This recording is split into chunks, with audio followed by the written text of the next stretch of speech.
Windows 10 के जाने के बाद जो लोगों में अफरा तफरी मची है ना भाई, उन्हें समझ ही नहीं आ रहा कि अब करे तो करे क्या। आगे है गड्ढा, पीछे है माइक्रोसॉफ्ट ने जो लगा रखी है ना भाई, क्योंकि विंडोज 10 अब हमारे बीच नहीं रहा। 14 अक्टूबर 2025 को इनका देहांत हो गया। इनफैक्ट बहुत सारे लोगों ने तो विंडोज 7 पे शिफ्ट हो गया, पर मैं तुम्हें देखो वो रेकमेंड इसलिए नहीं कर पाऊंगा क्योंकि भाई वो सेफ है नहीं। अब बहुत सारे लोग पूछ रहे हैं मेरे को, भाई i7 थर्ड जनरेशन है, i5 सेकंड जनरेशन है, क्या इसमें विंडोज 11 चलेगा कि नहीं। भाई चलने के लिए सब चल जाएगा यार, पर उसकी हालत पता है क्या होगी। चलो इनफैक्ट मैं क्या करता हूँ, तुम्हें अपने पीसी में विंडोज 11 एक स्टेप बाय स्टेप प्रोसेस से बता देता हूँ। और यही नहीं, मैं अपने इस पुराने वाले लैपटॉप पे भी तुम्हें इंस्टॉल करके दिखाऊंगा कि इसके बाद क्या इसकी हालत होती है। और अभी मैंने अपने पीसी पे विंडोज 10 इंस्टॉल करके रखा है एज यू कैन सी, और देखते हैं इसमें कोई अपडेट आया हुआ है कि नहीं। जो कि तुम्हारे पास एक ऑप्शन होता है विंडोज 10 को 1 साल तक और यूज करने का, पर इसमें हमें कोई एक्सटेंडेड सिक्योरिटी अपडेट का ऑप्शन नहीं दिख रहा है। अब यहाँ पर तुम देख सकते हो कि विंडोज 11 इनकम्पैटिबिलिटी का नोटिफिकेशन है, this PC doesn't currently meet the minimum system requirement for Windows 11। तो ये बहुत सारे पीसीज में ये प्रॉब्लम है। तो आज यही हम देखेंगे कि जिसमें ये प्रॉब्लम है विंडोज 11 सपोर्ट नहीं करता है, उसमें हम इंस्टॉल करेंगे। अब देखो मिनिमम 8 GB का पेन ड्राइव लेना, इसे लगाने के बाद तुम क्रोम पे सर्च कर लेना download Windows 11 ISO।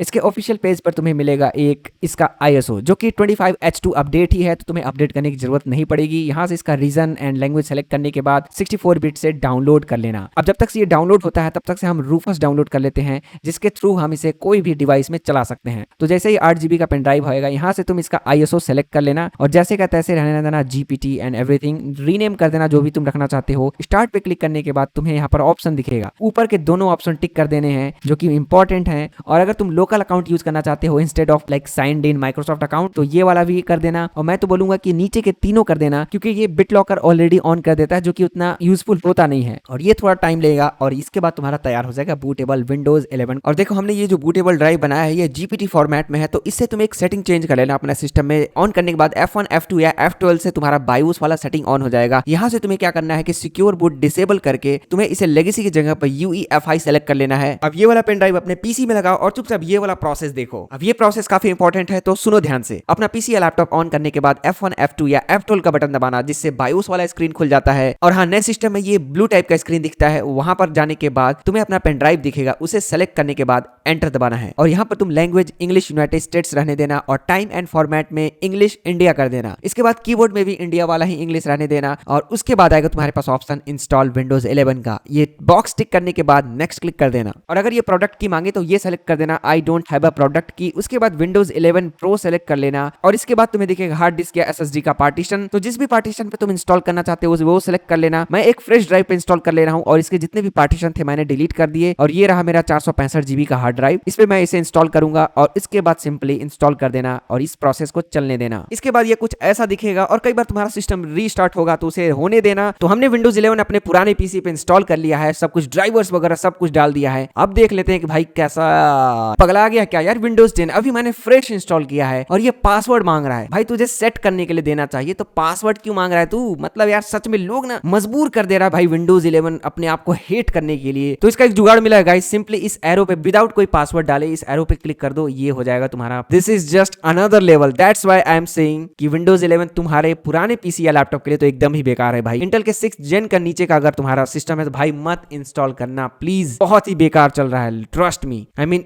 Wow, Windows 10 was way faster than यार। इतनी पुरानी पीसी पे भी विंडोज 10 वाज वे बेटर यार। दिस इज जस्ट फ्रस्ट्रेशन, मेरा दिमाग खराब हो रहा है, इसलिए मैंने इसको एक सेपरेट ड्राइव पे इंस्टॉल किया है। विंडोज 10 मेरा पड़ा हुआ है। देखो विंडोज 10 तुम यूज कर सकते हो अगर तुम्हें ऑफलाइन काम करना है, कुछ भी तुम्हें ऑनलाइन कनेक्ट नहीं करना है, तुम यूज कर सकते हो। पर यही प्रॉब्लम भाई, ऑनलाइन तो हम सब यूज करते हैं भाई, एकदम ही घटिया चल रहा है यार। मतलब आज क्लिक करो तो ऐसा लग रहा है कि 2 दिन बाद ये खुलेगा। तो ये मैं तुम्हें सिस्टम दिखा देता हूँ अपना, और ये है मेरा, बेकार चल रहा है भाई, एकदम बेकार। This is fucking Windows 11, we hate you.